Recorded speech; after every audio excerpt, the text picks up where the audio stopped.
Lindsay, of course, we do know that people are unhappy about, sorry, I'm just trying to look at cars coming past me. Lindsay, we do know that people are unhappy about the e-toll system. The finance minister making his point clear again today.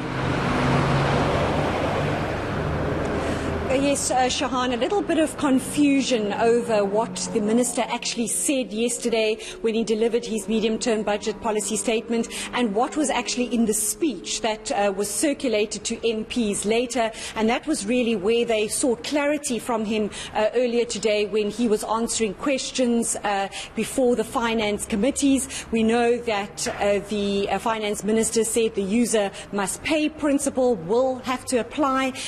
Today he was a little less clear on that, saying while that is the case, there are still discussions are still needed about the greater project that is the Gauteng Freeway Improvement Project, and we expect to hear from the Transport Minister in a little while about exactly what those discussions are about. The EFF, of course, again making it very clear to the Minister in that meeting earlier today that they won't be paying, and they believe that the state does not have the capacity to go after all of those people errant drivers who don't want to pay for e-tolls, and they say they'll certainly continue to boycott paying them. Let's take a listen to what the Minister told the Finance Committees earlier today.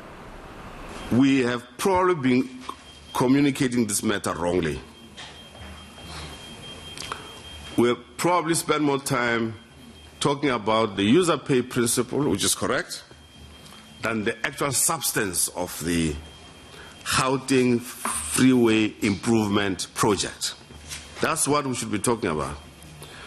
Gauteng Freeway Improvement Project, which is aimed at managing the roads of Gauteng, improving the roads of Gauteng, removing congestion so that, there can be movement and business can flow. And for that improvement, we need to make sure that the investment made there is returned. That's what it's all about, really. It's a return on investment for our own benefits, really. All right, Lindsay, e-tolls aside, President Cyril Ramaphosa was also in Parliament. What's he saying about the very worrying state of our economy?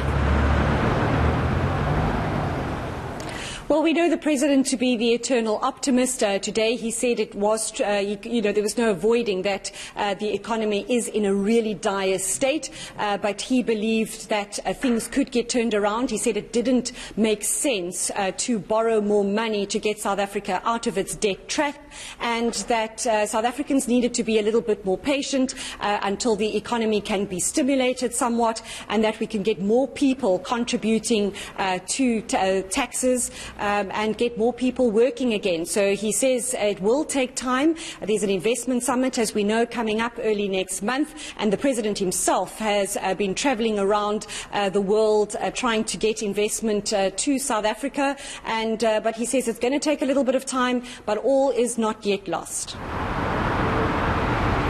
Public finances are severely constrained and require far-reaching measures to curb expenditure. As a country faced with this grave situation, we can do a number of things, and some of the things we can do is either we lament or we act. We have chosen to act. And of course, South Africans have not forgotten about gender-based violence, and so has the President.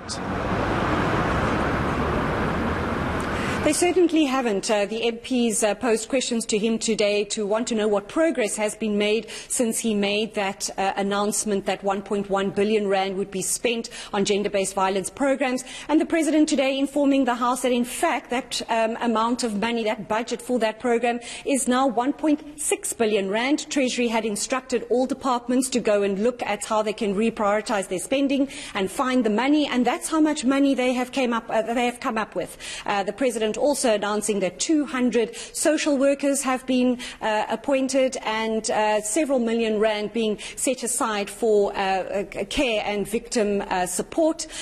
So the ball is rolling there, and he said all these departments will have to take responsibility and accountability for how this money is being spent. He's also given the House the assurance that rape kits are available at all police stations, although he was challenged on that point by the IFP's Liesel van der Merwe, and the President said he would immediately speak to the Police Minister after this evening's session in the House, and he wanted a list of all those police stations that don't have rape kits. We are now in a position to allocate more than 1.6 billion rand from 2019 to 2020 financial year baseline spending allocation. No longer 1.1, but 1.6 billion has now become available for this purpose. An amount of 179 million rand has been allocated to education, has also been allocated to raise awareness and to ensure that we do have an effective prevention program. We know that gender-based violence often has roots in social, cultural and other norms that perpetuate patriarchy and chauvinism. We also know we have to focus on prevention. We're going to leave it right there. Our reporter Lindsay Dentlinger covering everything that happened in Parliament today for us.